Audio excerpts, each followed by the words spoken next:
கச்சத்தீவு புனித அந்தோணியார் ஆலய வருடாந்த திருவிழா தொடர்பான முன்னாயத்த கலந்துரையாடல் இடம்பெற்றது. யாழ்ப்பாண மாவட்ட செயலகத்தில் மாவட்ட செயலாளர் மெருதலிங்கம் பிரதீபன் தலைமையில் குறித்த கலந்துரையாடல் இடம்பெற்றது. வரலாற்று சிறப்புமிக்க கச்சத்தீவு புனித அந்தோணியார் ஆலய வருடாந்த திருவிழா எதிர்வரும் பிப்ரவரி மாதம் 27ஆம் 28ஆம் தேதிகளில் நடைபெற இருக்கின்றது. இவ்வருடம் இலங்கையிலிருந்து 4000 பக்தர்களும் இந்தியாவிலிருந்து 4000 பக்தர்களும் பங்கு பெற்ற அனுமதிப்பது என தீர்மானிக்கப்பட்டுள்ளதோடு பங்கு பெற்றுவோருக்கான சுகாதாரம், போக்குவரத்து உட்பட அடிப்படை வசதிகள், பாதுகாப்பு ஏற்பாடுகள் மற்றும் உணவு வழங்கல் போன்ற பல்வேறுபட்ட விடயங்கள் தொடர்பில் ஆராயப்பட்டது.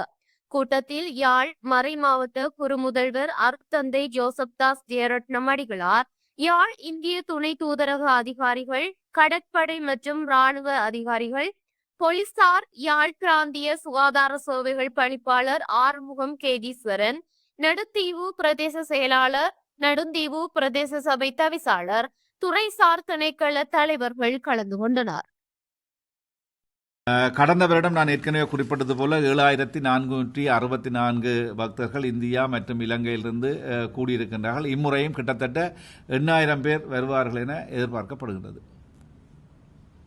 திருநாளுக்கு வந்து கலந்து கொண்டு அந்தோணியாருடைய ஆசிரியையும் இறைவனுடைய ஆசிரியையும் பெற வருமாறு உங்கள் அனைவருக்கும் யாழ் மறை மாவட்டம் சார்பாக எங்களுடைய அன்பான அழைப்புகளை நாங்கள் இந்த வேளையிலே விடுக்கின்றோம்.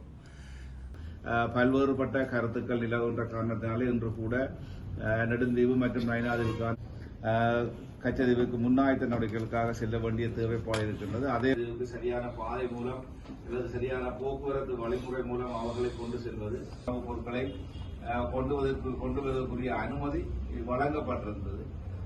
ஆனாலும் நான் வசதியினங்கள் தொடர்பாக என்னுடைய கவனத்துக்கு கொண்டு வரப்பட்டிருந்தது. ஆகவே நான் நினைக்கிறேன் அனைவரும் இதனை ஒரு ஆர்ப்பாடுகள் என்னென்ன பிரச்சனைகள் என்னென்ன விடயங்கள் இருக்கின்றது என்பது தொடர்பாக நாங்கள் தெளிவுபடுத்துவதன் குறுகிய கால அழைப்பிலே இன்றைய இந்த கலந்துரையாடலுக்கு வரையிருந்த உங்கள் அனைவருக்கும் என்னுடைய நன்றிகளையும் புத்தாண்டு வாழ்த்துக்களையும்